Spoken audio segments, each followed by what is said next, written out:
Hey, it's Random Code here, and today I want to showcase how we can have our Python scripts running inside Visual Studio Code, which is my personally preferred IDE when writing any kind of Python code.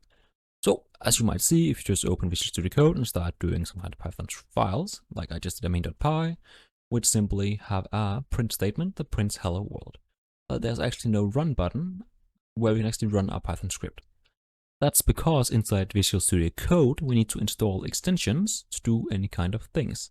So we would go onto the extension tab at the left, and I would just simply search for Python, and would find this standard Python extension and simply install it. And if we then just give it a few seconds, we will surely see that it is gonna add a run button that's gonna allow us to run our Python scripts from Visual Studio Code with ease. And there we go.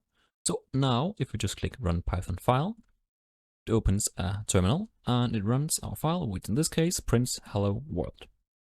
And what it is technically doing is that it's actually just running our Python file by what we can do it manually by either doing Python or Python 3 or Py, depending on how you install Python, but I'm just going to use py, and then our file main.py. If I could spell main.py, and we run our file again, and it simply prints hello world. So if you enjoyed this quick showcase of how we can have our files running Python inside Visual Studio Code, please leave a like and subscribe, and wish you all a wonderful day.